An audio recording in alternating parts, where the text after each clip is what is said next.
Hello everyone, I'm Wendy from Market Analysis team in Jinko Solar. Today I'm going to share you with some information about solar industry in July. Let's start from some news about IPO. After a long process, Canadian Solar successfully listed A shares on June 9th. On June 28, 2021, Canadian Solar's IPO was accepted and approved on December of the same year. However, in October 2020, the official website of Shanghai Stock Exchange showed that the listing process was suspended. However, finally, Canadian Solar made it.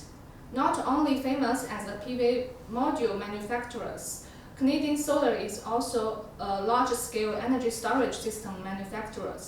As of the end of March 2023, Canadian Solar has shipped about 3 GWh of large-scale energy storage system, with major markets in China, the United States, Canada, and the United Kingdom.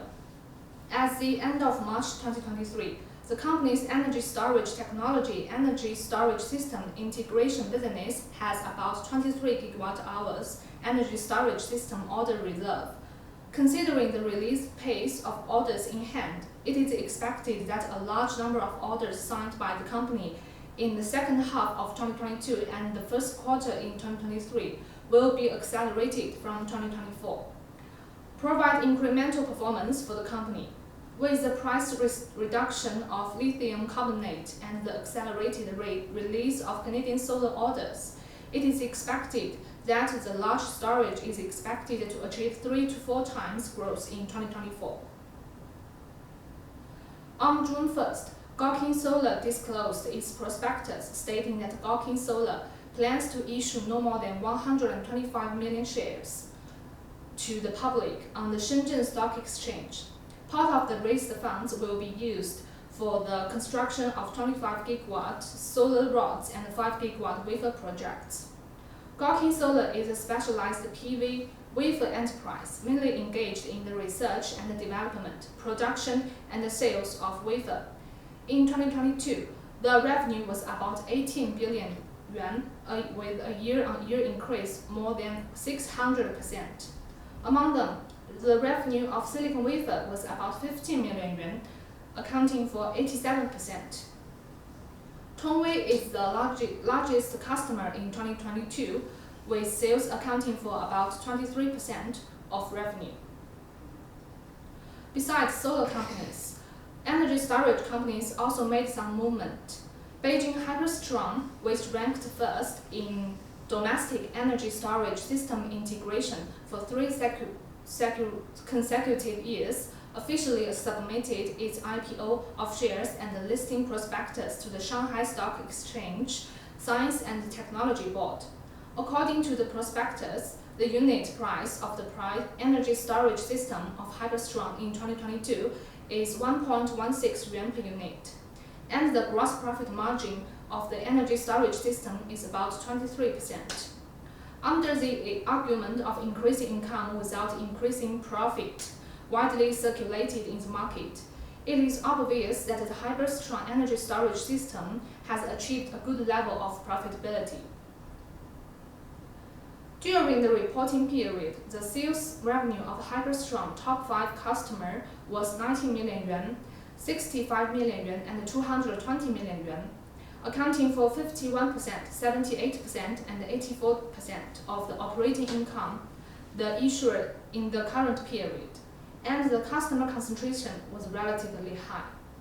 So we can see we list more than 3 companies planned to go public and even already go listed in China or overseas market in a single month, which we can see that the solar industry is gaining momentum and get the favor of capital. On May 26, the Jiangsu Provincial Development and Reform Commission issued the Jiangsu Province Offshore Solar Development and Construction Implementation Plan from 2023 to 2027, clarifying that by the end of 2025, the cumulative scale of offshore solar grid connected in the province will strive to reach about 5 million kilowatts, and the construction of new coastal power system will be accelerated. By 2027, a 10 million kilowatt level of offshore solar base will be built. The cumulative scale of offshore solar grid connected in the province will reach about 10 million kilowatts, and a new coastal power system will be initially constructed. Next part is about some capacity construction. We all know that China is the center of global solar manufacturing industry, but with changes in global trade policies and increasing demand from other countries, we can see that the PV industry chain is beginning to globalize. Southeast Asia is already another capacity gathering place. What we can see now is that the United States and India also introduced a series of policies to encourage local capacity construction. On June 13, American Council of Renewable released the results of a questionnaire based on the feedback from 24 investors and 19 developers. Almost all investors will continue to increase their investment in renewable energy in 2023. Utility-scale solar, energy storage, and commercial solar PV projects are the top 3 favored renewable investment projects. Based on the subsidies brought by local manufacturing under the IRA, 1/3 of developers said they would seek their suppliers to jointly build local production capacity like Longjing model, and about 40% of developers would respond to local manufacturing requirements by means of capital injection and self-construction. Vikram Solar, an Indian-based solar module producer, has partnered with investors to create a U.S. joint venture, VSK Energy. The new company plans to invest up to $1.5 billion to develop a vertically integrated solar manufacturing operation. Headquartered in India, Vikram Solar is one of the largest PV module manufacturers with cumulative production capacity of 3.5 GW. The first phase of the operations in 2024, with an initial capacity of 2 GW of solar PV modules and a planned expansion of up to 4 GW in the coming years. The second phase of investment would complete VSK's vertical integration of the solar manufacturing process with the development of a second U.S. factory in the southern state to produce solar ingot, cells, and wafers with a planned annual capacity of 4 GW and a $1.25 billion capital commitment. Another Indian solar module manufacturer, Satvik, said it is exploring options to open a 1.5 GW module manufacturing plant in the United States. Satvik already supports a 1.5 GW plant in Haryana, India, and is also developing a new 2.5 GW module and cell facility in Gujarat, India. The U.S. factory is expected to produce TOPCon modules and be operational by the second half of 2024. Satvik produces mono and bifacial mono PERC solar module for the utility, commercial, and residential market. In India, Satvik's website says the company uses M10 wafers and is planning to upgrade advanced technology, including G12 wafers.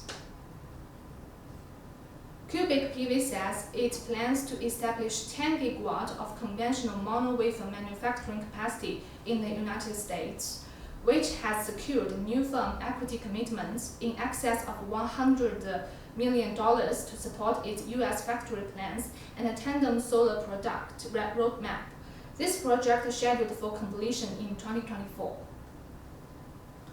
On June 2nd, Japanese producer Tokuyama and OCI signed a MOU planning to build 10,000 tons of electronic-grade polysilicon production capacity in Malaysia for the higher-margin semiconductor market. OCI currently has 30,000 tons of solar polysilicon production capacity in Malaysia. It is worth noting that this plant was purchased by OCI from Tokuyama in 2017. Previously, the German polysilicon producer Wacker also stated that its German capacity will produce a higher proportion of electronic-grade polysilicon this year. Coupled with the behavior of OCI, the supply chain of non-China sourced solar-grade polysilicon may experience negative growth in the future. In 2023, there is an obvious gap between the supply level of it and the demand of Europe and the US market. In the future, the competition for overseas material will become more intense. That's all my sharing today. Thank you.